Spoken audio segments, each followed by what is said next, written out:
Go on, Skipper George. Blackpot. Kokusho. This is the Black Pot, aka Kukushunumu, and here we speak truth to power. Next story. It looks like it's going to be a very interesting story. What does it say? Shabba smoked out of Nigeria. Now, who is Shabba? Shabba is a Grammy-winning dancehall artist from Jamaica. His father decided to call him Gordon. Look at some of the plaques. One of the biggest dancehall artists to ever step out of Jamaica. He's been to Ghana before, and the Minister of Culture at that time vowed that this man would never ever be invited to Ghana again. You know why? In those days, Ghana was very, very culturalized. And when he came, the nakedness on stage, the raunchiness on stage, they had never seen that. And it was all over in the media that, wow, what a performer. He came here to show us nudity. Of course, now that kind of performance would be accepted. But this was several years ago. I remember somewhere in 1994, thereabout, was when Shabba came to Ghana. He performed so strongly. He was a young man with all the energy. But they didn't like the raunchiness. Oh, he had some ways to turn his fingers around for some styles and all that. In fact, he revolutionized dancehall. He gave dancehall a crossover RASTA. And Jamaica was on the map. Unfortunately, Shabba crashed down because of comments he made about the LGBTQI+ family. In those days, there wasn't even Q and I and plus. It was just homosexuals. He made a comment against them, and he said that they should be killed. The talk show host was very angry with him, and that was the end of Shabba Shabba never apologized. He stayed out of the media for some time, and he stayed off the stage for some time. His record labels dropped him. His sales went down. But he had made a lot of money, and he decided to stay true to his roots, staying in America, living in America, and would come to Jamaica once in a while. For close to 20 years and over, he never performed anywhere. But before Shabba was hit by the gay propaganda, he was in Nigeria. And when he hit Nigeria, something happened. I'm going to show you a Facebook post from the Yoruba world. Yesterday, they posted something out, and we all started laughing about it. What was it? Watch this thing. This is it.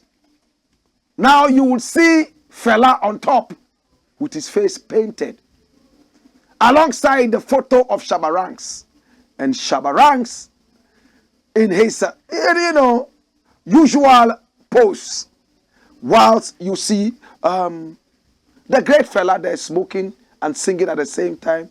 Now the important photograph here is the one down there. You will see Fela with his trademark ganja, big one, big ganja, smoking it. And you see the lady at the back, one of his 70 beautiful women, and Shabba in the corner there watching him. How did this happen? Come, let's look at the full story. Watch this. Give me the Facebook post from Yoruba World, I said. Watch this. In 1992, the legendary Nigerian Fela Anikulapo Kuti and the legendary Jamaican Shabba had a weed smoking contest at the Kalakuta Shrine. How did it happen? Ganja smoking champion Shabba born Rexton Rostin Fernando Gordon. He was born on the 17th of January in 1966. He's a Jamaican dancehall musician. In the late 80s and early 90s, he was one of the most popular Jamaican musicians in the world. Fela Anikulapo Kuti was born Olufela Olusegun Oludotun Ransom Kuti on the 15th of October 1938. He died on the 2nd of August 1997, also known as Abba Mieda. He was a composer, political activist, and a Pan-Africanist. He is regarded as the pioneer of Afrobeat. Now, this is the main story. It says what? In 1992, that's 2 years before Shabba Ranks came to Ghana, Jamaica's Rexton Ralston Fernando Gordon, aka Shabba Ranks, came to Nigeria to perform at a concert, but decided to visit the Afrobeat legend Fela Anukulako Kuti at his Kalakuta shrine early in the day. Early. Of course, he was very blunt about the purpose of his visit. Out of youthful exuberance, he promptly told Abba Mieda, aka Fela, that he had heard about his smoking legacy and that he had come to collect his bragging rights from being the guy who outsmoked Fela, because he was the Jamaican king of smoking. Yes, the land of ganja. Fela laughed. And what happened? Well, there is a saying that it is not wise to go on a drinking or smoking challenge with another man if you do not understand your own system. Baba 70, as is also known, accepted the challenge, and the ganja kings drew and puffed their smokes away whilst exchanging banters. Turns out each successive wrap of blunt got bigger and bigger until Shabba Ranks passed out and fell asleep and was snoring. It seemed he was beaten black and blue, because when he woke up, he was informed that he had missed his concert last night. Dodo? This was the challenge. Look at how big the ganja was. Fela could smoke about 100 of this and be a walking chimney.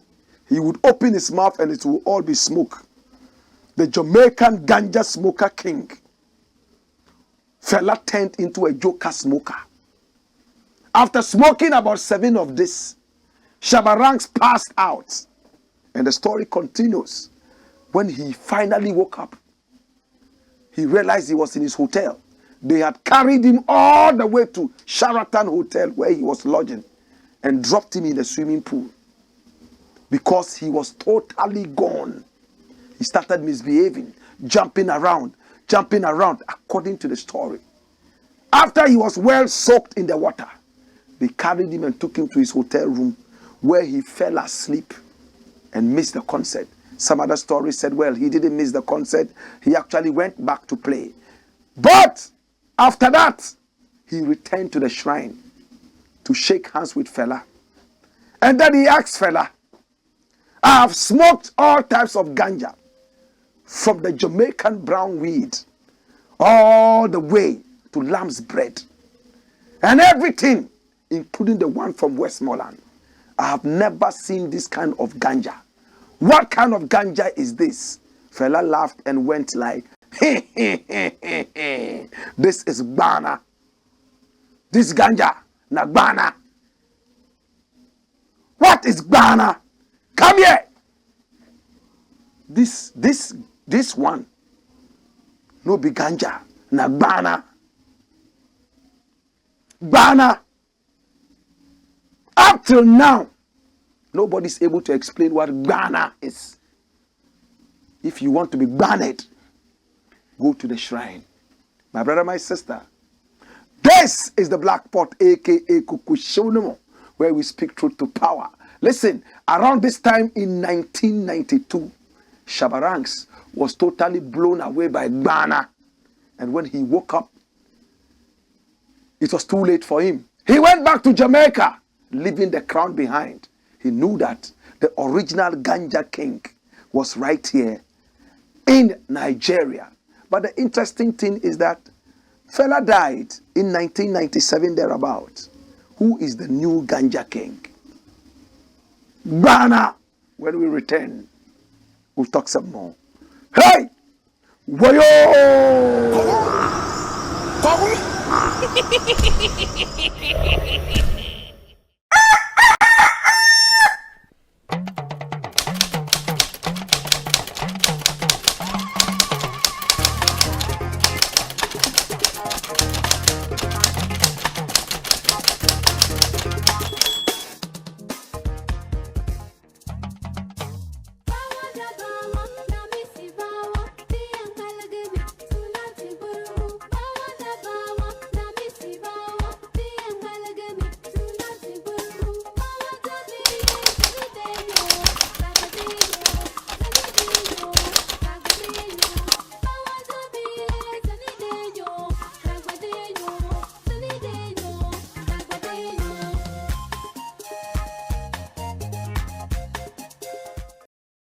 Boy, skip a charge. Blackpot, Coco Show.